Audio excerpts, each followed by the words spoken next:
तो देखिए हाइड्रोमीटर, तो हाइड्रोमीटर जो होता है वो प्लवन के सिद्धांत पे काम करता है। किसके सिद्धांत पे काम करता है? तो आपको याद रखना होगा, प्लवन के सिद्धांत पे कार्य करता है।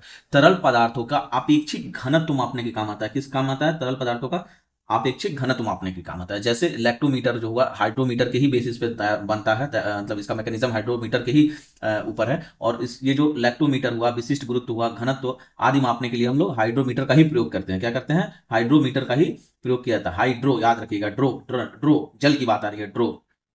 ठीक है। और किसी द्रव का घनत्व मापकर उसकी शुद्धता और अशुद्धता का पता लगाता है क्या? हाइड्रोमीटर। ठीक है। इसे द्रव घनत्व मापी कहते हैं या उत्प्लवन घनत्व मापी भी कहा जाता है। इसके दो नाम है।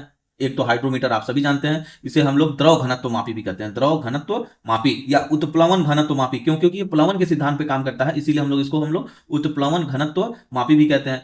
बैटरी की जो ग्रेविटी का मापन होता है, आप इलेक्ट्रिकल के अगर स्टूडेंट होंगे तो आपको पता होगा कि बैटरी घनत्व जो मापी होता है, जो बैटरी में जो पानी डाला जाता है उसके डेंसिटी की जो माप होती है, उसके घनत्व की जो माप होती है, वो भी हाइड्रोमीटर के द्वारा ही किया जाता है। तो आपको ये बात याद रखनी होगी। ठीक है। और अगर हम हाईग्रो की बात करें, हाईग्रो, देखिए यहाँ चित्र में ये हाइग्रोमीटर का ही ये सिंबल आपको दिख रहा है, चित्र दिख रहा है।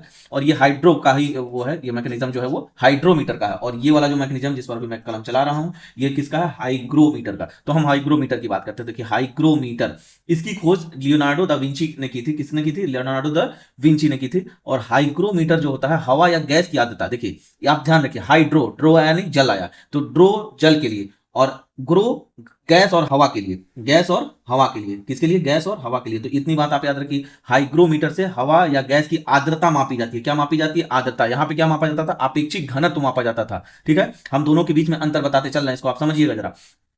इसे आर्द्रता मापी भी कहा जाता है। और ये मुख्य रूप से विद्युत हाइग्रोमीटर दो प्रकार के होते हैं। अगर इलेक्ट्रिक हाइग्रोमीटर की बात करें तो ये दो प्रकार के होते हैं। एक तो प्रतिरोध हाइग्रोमीटर होता है, दूसरा कैपेसिटिव हाइग्रोमीटर होता है। अब इतना पढ़ने के बाद भी अगर कोई कंफ्यूजन दिमाग में बना हुआ है तो इस ट्रिक की सहायता से आप हाइग्रोमीटर और हाइड्रोमीटर में अंतर देख सकते हैं। चलिए देखते हैं। देखिए कह रहा है कि हाइग्रो, ग्रो आया तो द्रव आएगा। देखिए यहाँ पे ग्रो आया, ये ट्रिक का हमने तैयार किया। ग्रो आया तो द्रव आया। अगर ग्रो आएगा तो यहाँ पे द्रव आएगा। तो आर्द्रता, हाइग्रोमीटर आर्द्रता मापी और हाइड्रोमीटर घनत्व मापी, घनत्व मापी। तो यानी आपको बस इतनी सी बात रखना है, ग्रो आएगा तो आर्द्रता, यानी हवा और गैस की बात आएगी, हवा और गैस की बात आएगी। तो ग्रो गैस आर्द्रता, इसको याद रखिए, ग्रो गैस आर्द्रता हवा। तो आर्द्रता किसमें होती है भाई? हवा में होती है आर्द्रता।